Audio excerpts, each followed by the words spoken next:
Na tuombe. Baba mwenyezi na mwenye rehema, kubali kusikia maombi yetu. Nena pamoja na kila mmoja wetu wa Kristo, nena na kila mmoja wetu wa kanisa la ACK St. Philip's Lol Keringet, kwa jina la Mungu Baba, Mwana na Roho Mtakatifu. Amen. Tuketi chini tafadhali. Wakristo wote waliokusanyika hapa, mniruhusu ni wasalimu katika jina la Bwana wetu Yesu Kristo. Bwana asifiwe. Mwambie Yesu afume. It does not get tired. Bwana asifiwe. Leo nataka kusema ya kwamba maisha ni safari ya maamuzi. Life is a journey of making decisions. Mwaka huu haijakuwa mwaka rahisi. Kitu cha kwanza, jua imekuwa mrefu, mvua imekuwa fupi. Changamoto imekuwa kila pahali. Lakini ni lazima uamue. Utaamua kuvunjika moyo ama kujitia moyo ndani ya Bwana. Juzi nilikuwa pastor, nikapatiwa hadithi moja ya kwamba kulikuwa na mzee mmoja, yeye shamba yake ilikuwa eka 24 na akakodesha ingine eka 16. Kwa ujumla ikakuwa eka 40, na yeye akaamua kufanya ukulima wa kisasa. Akaweka mbegu, akaweka mbolea, akapanda kwa wakati. Mvua ilipokosa kunyesha, yeye hakwenda kwa shamba kwa muda. Baadaye akaamua kwenda kwa shamba. Alipofika shambani, alipoangalia mahindi yake na akaona pesa ambayo ameweka ndani, yeye badala ya kujitia moyo akaamua kujivunja moyo, na akaona haiwezekani, akaona amefika mwisho. Alipoondoka akafika nyumbani, yeye alichukua kamba na akampata amejinyonga. Je, unajua unaweza amua kuvunjika moyo ama kujitia moyo? Nataka kusema ya kwamba kulikuwa na mama moja ambaye mzee wake alikuwa anakunywa kamalwa, nende nguli, nende njaka. Yaani hizi vitu walichanganya. Yaani wale ambao hawajui kamalwa ni pombe, nguli ni chang'aa, njaka ni msala ama miti. Yeye alikuwa anachanganya yote. Na alikuwa mlevi sana.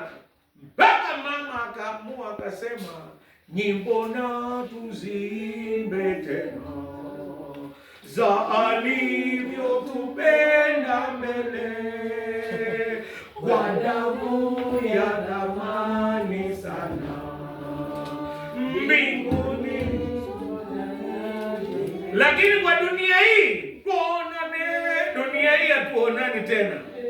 Mama akachukua viraka yake na masufuria, akafunga virago kama taziani, mambo yake yote, na akaamua kwenda. Huyo mzee akaendelea kulewa. Lakini siku moja kulikuwa na watu wa jeshi la wokovu. Mimi napenda wimbo wao mmoja, wanaimba jeshi la Bwana wangalia nyuma, wangalia mbele. Yaani ninapenda jeshi ni watu wanaangalia mbele. Na walipofika hata kwa mlevi wakaanza kuhubiri.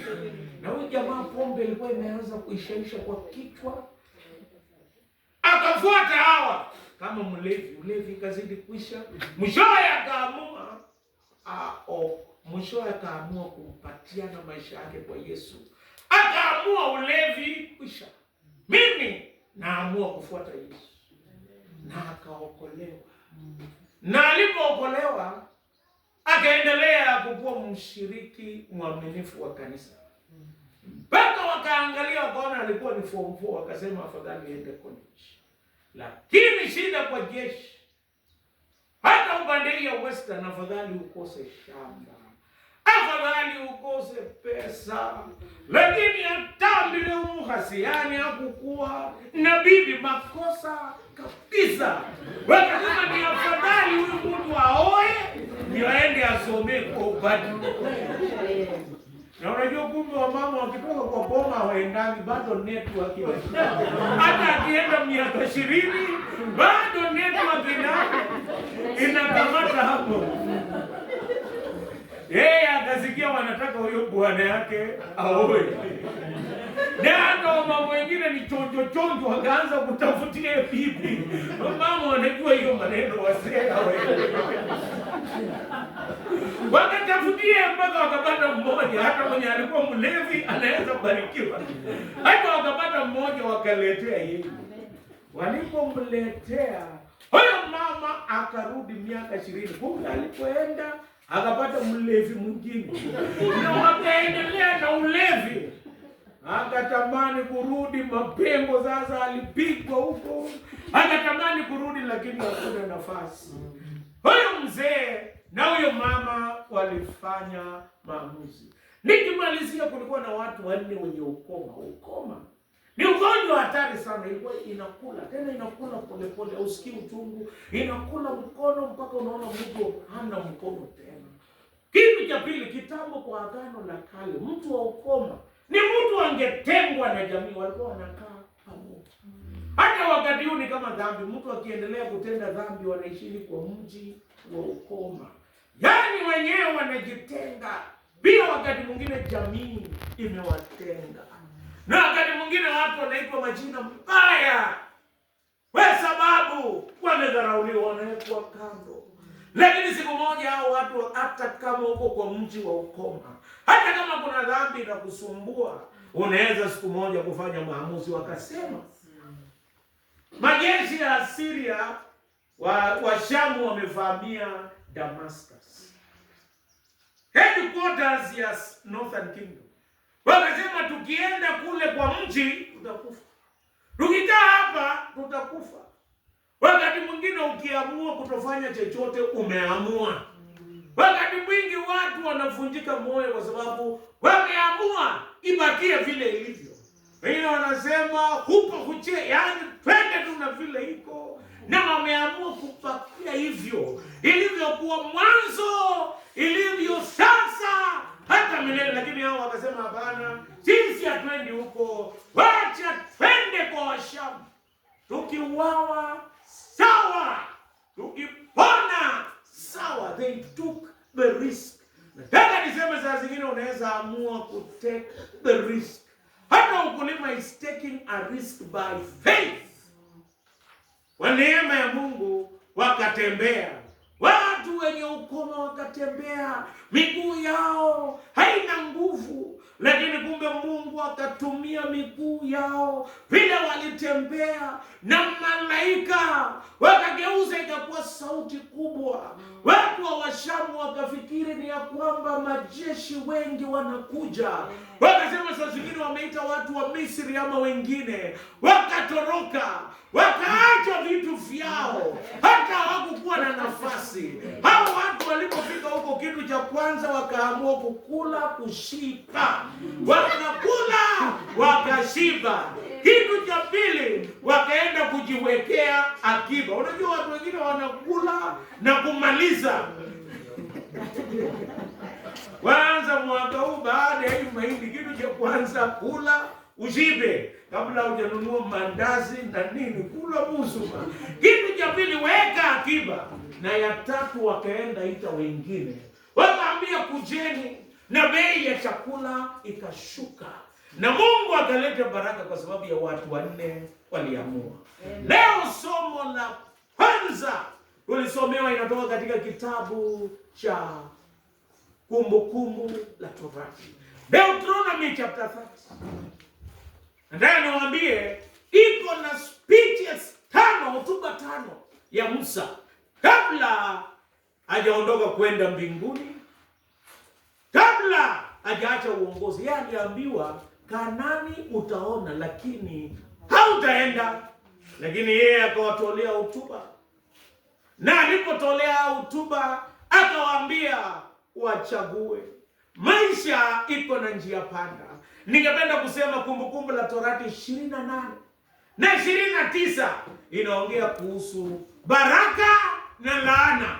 Hata hii maisha mtu anachagua baraka au laana.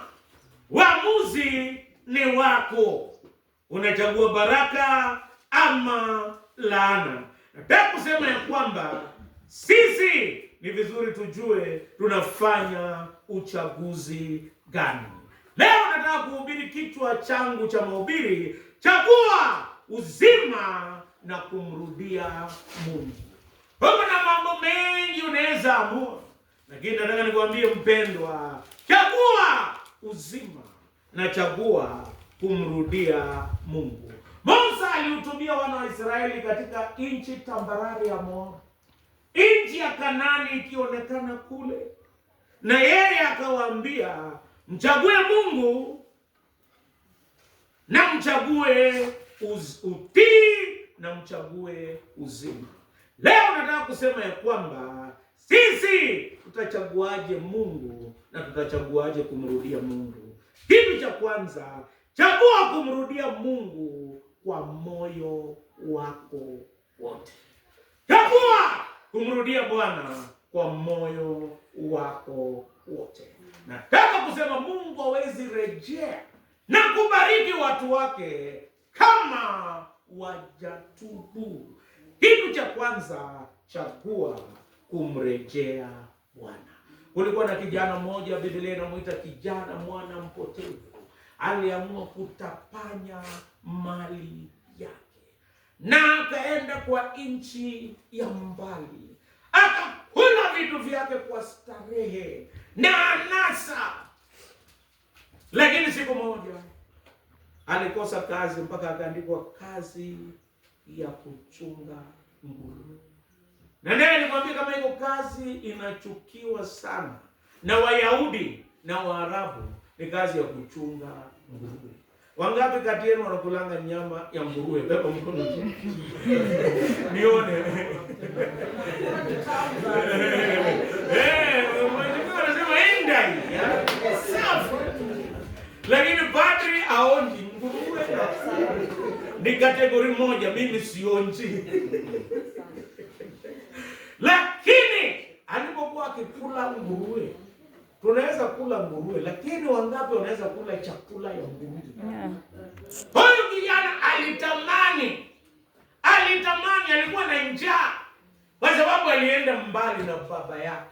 Ndio kusema wakati watu wanaenda mbali na Mungu, wanakosa mpaka hata wanatamani kula chakula cha nguruwe. Wakati mwingi wanakula vitu vibaya wakiwa mbali, lakini yeye akaamua na yeye akachagua kumrudia Bwana kwa moyo wake wote. Akasema, nitaondoka, nitakwenda kwa baba yangu na kumwambia, Baba, nimekosa juu ya mbingu na mbele yako, sistahili kuitwa mwana wako. Ukiamua kumrudia Bwana na roho yako unabadilisha, you make an about turn na kusema, ninakurudia Bwana. Nataka niwaambie ya kwamba hata huyu padri ambaye mnamuona, mimi nilipanga kuchoma shule inaitwa Friends School Kamsingi. Nilikuwa na miaka 15.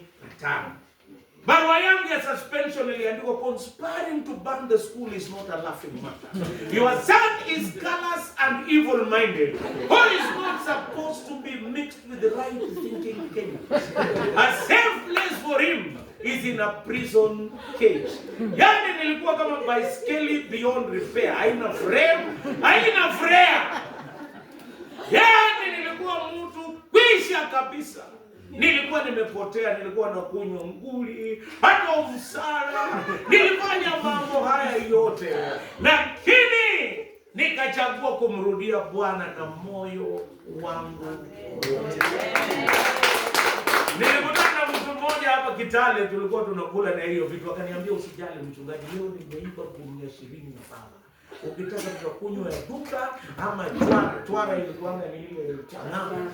Nikamwambia huko sawa, isipokuwa kitu kimoja. moja, nilirejea Bwana na roho yangu yote, na mimi ni padri. Akaniangalia kutokea mguu mpaka kichwa, akaniambia ni padri. Nikamwambia ndio. Akaniambia kila mtu atakuwa padri. Kila mtu anaweza kuwa padri kwa sababu ukirejea Mungu anakubadilisha. Bwana asifiwe. Naomba urejee Bwana. Sijui wangapi wanajua wimbo inaitwa Amazing Grace. How sweet the sound that saves a wretch like me. Iliimbwa na mtu mmoja anaitwa Isaac Newton. Isaac Newton alikuwa anasafirishanga slaves watumwa. Alikuwa anawasafirisha. Alikuwa mtu mbaya na kulani. Siku moja kulikuwa na dhoruba na karibu huyu jamaa alotile. Ulota. Karibu aende mbinguni, yani alitungulia. Alipoona hiyo maneno ni karibu, akaomba Mungu amuokoe na atarudi kwa mambo haya. Na yeye Mungu alipomuokoa akaweza kuimba hii wimbo Amazing Grace. Neema kuu ya kwamba nikirejea Mungu, yeye anaweza kunipokea. Na ananipokea vile nilivyo. Hauhitaji kanisani kujipaka marashi ndio ukuje. Hoja vile ulivyo. Na hata kama uko na nini, usifiche kanisa ni hospitali ya watenda dhambi. Sio klabu ya watakatifu. Kila mtu anakuja. Hata kama iko mambo bado hujaacha, kuja vile ulivyo. Hapa ndio utapona. Nafikiri wagonjwa wafukuzi wasema wewe ni mgonjwa sana. Ukiwa mgonjwa sana, hospitali ndio mahali ambapo unaenda. Bwana asifiwe. Mtu mmoja aliniambia, mchungaji, wewe hujui chenye inaendelea na vijana yako. Wakati unahubiri maneno wanaona hapo, utashangaa padri. Nikamwambia ndio, hapa ndio huko na tiba. Hapa ndio kuna uponyaji. Hapa ndio neno inahubiriwa na watu wanarejea Mungu. Kitu cha kwanza, chagua kurejea Bwana. Kuna wimbo mmoja ya Kiluya wanaimba yaliera yengene tasema papa tasema.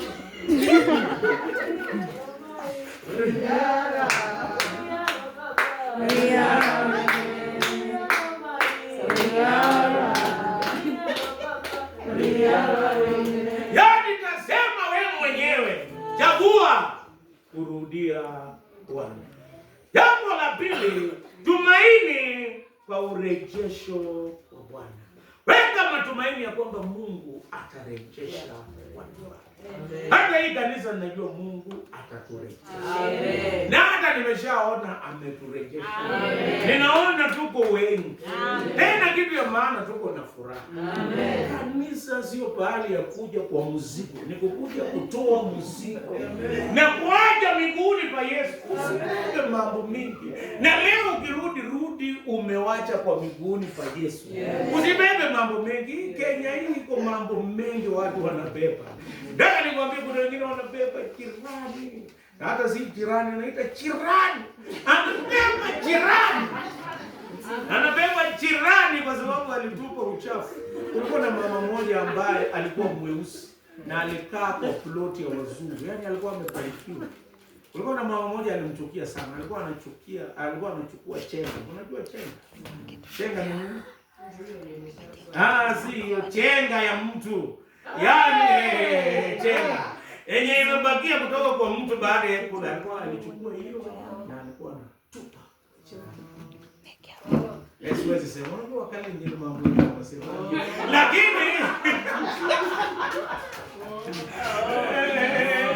so alikuwa anachukua hiyo chenga anatupa. Yaani sababu ya kutupa ni yeye hamu. Lakini huyo mama alichagua kutumainia Bwana. Na akachukua hizo vitu akaweka kwa kona moja na akapanda maua. Tena ikatokea rose flowers safi. Siku moja yule jirani yake alikuwa mgonjwa wa kansa. Wazungu wanapenda maua, si kama Waafrika. Mama Mwafrika ukimletea maua afadhali lete nyama. Lakini si maua lakini kitu gani?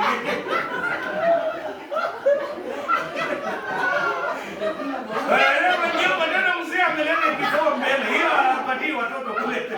Yeye mwenyewe analeta hiyo baraka iko kwa hiyo boma na padri atapata kazi ya kufanya baadaye. Kama ni niwaambie wapendwa, huyu mama akaletewa akiwa hospitali. Jirani yake sema wacha nimtembelee na nichukue maua. Nilipomuona akanusa. Najua hata kunusa maua ni mtu mtaalamu. Sisi wa Afrika nani ananusa maua? Watu wanapambana na injala ya korokoro. Ngapi mtu ananusa maua? Huyu akanusa maua akasema what a beautiful flower. Where did you get it? Akasema kulikuwa na mtu alikuwa akinitupianga chenga. Nikasanya. Na niliposanya nimeleta leo. Huyo mama akasema mimi nataka nitubu. Ilikuwa ni nini? Nataka niseme ya kwamba chagua kutumainia urejesho wa Bwana. Hata mambo ni mbaya, hata watu wakikuchukia, usichague kuwa na hasira, usichague kubeba watu, usichague kusema hata mimi nitafanywa hivi na hivi na hivi na hivi na vile. Watu siku hizi wanachagua mambo mabaya. Lakini mimi nasema chagua kutumaini urejesho wa Bwana. Musa akawaambia hata kama mtawatawanyika, siku moja Mungu atawarejesha. Na ndio niwaambie Mungu ni mwaminifu. Nchi za zamani zote, Wafilisti na zote zilikwisha. Lakini kuko na taifa moja ilikaa miaka 1900. Mwaka 1900 inaitwa Israeli. Ilikuwa imesaulika.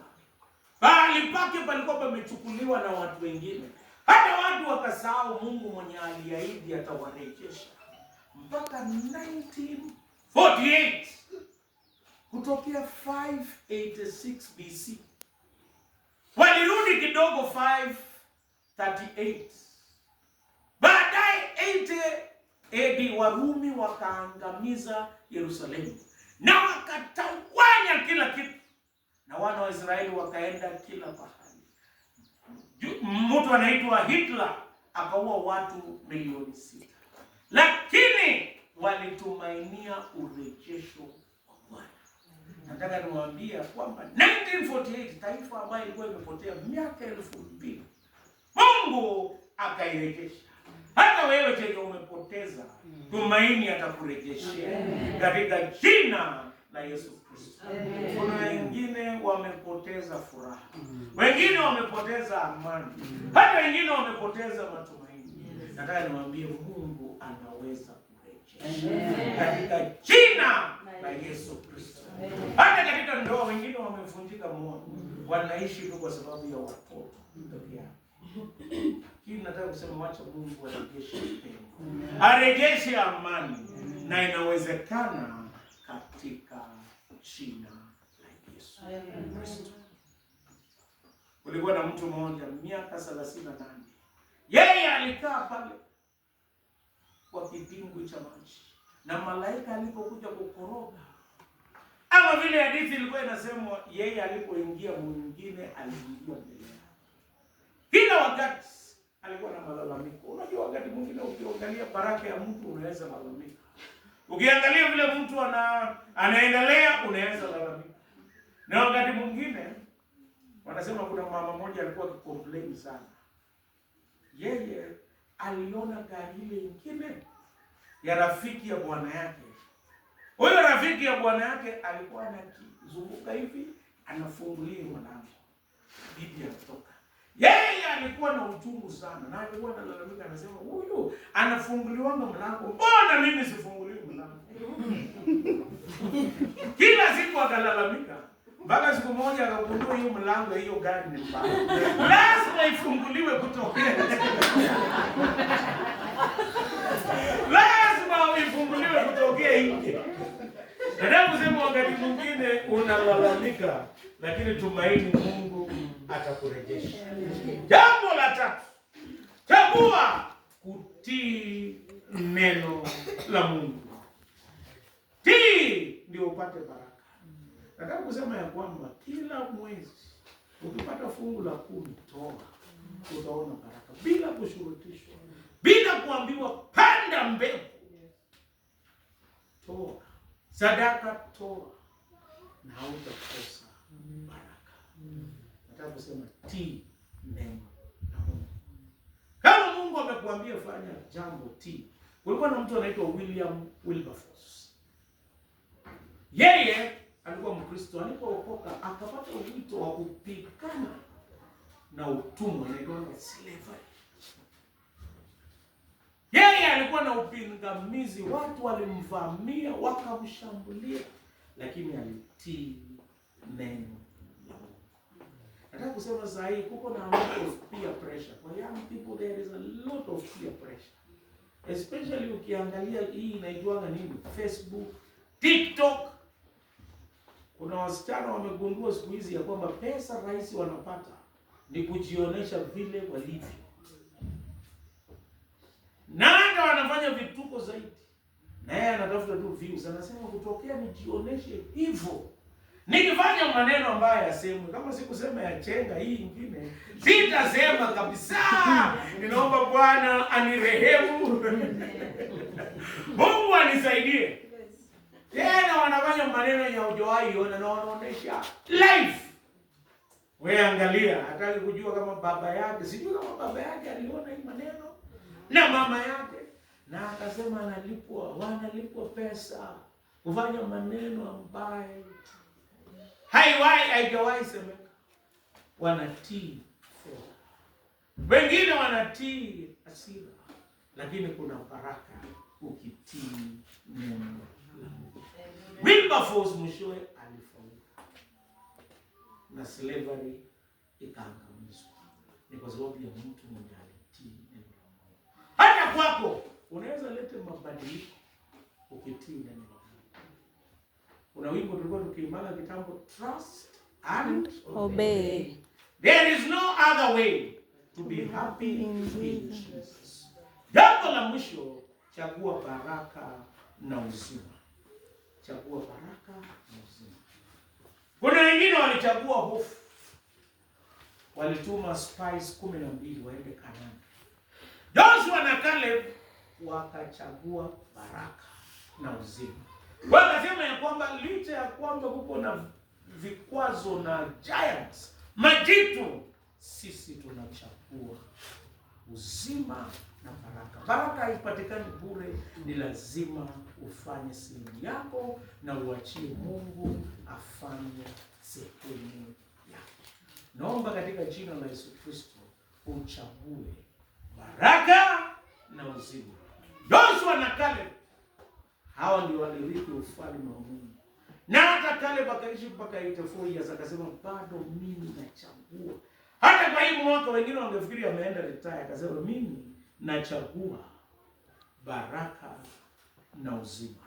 Mimi nitapigana na hata hiyo mlima bado nitashinda. Hata ukifika umri gani, bado baraka ya Mungu ikitaka kukufuata itakufuata. Amen. Baraka ambayo Mungu amekuamulia hakuna mwisho wake. Usikate tamaa. Age is just a number. Nafikiri mheshimiwa anajua kuna mtu alikuwa anaitwa Viscount Kimathi. Yeye alitaka kuwa MP for 37 years. Wangapi wamefika miaka 37 hapa?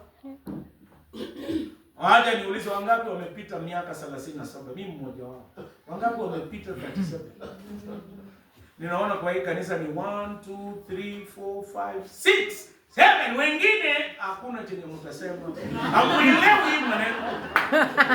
Yaani huyu mtu alitafuta kuwa MP 37 years. Baka watu walikuwa wamemuita mshindwe kila mwaka. Lakini 2002 na tikiti ya KANU kwa mara ya kwanza akakuwa MP.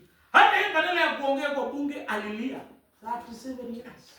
Mungu achelewe, chakua baraka na uzima. Na Mungu atakubariki haijalishi umri na miaka. Mungu amani awabariki. Leo je, unachagua kutubu?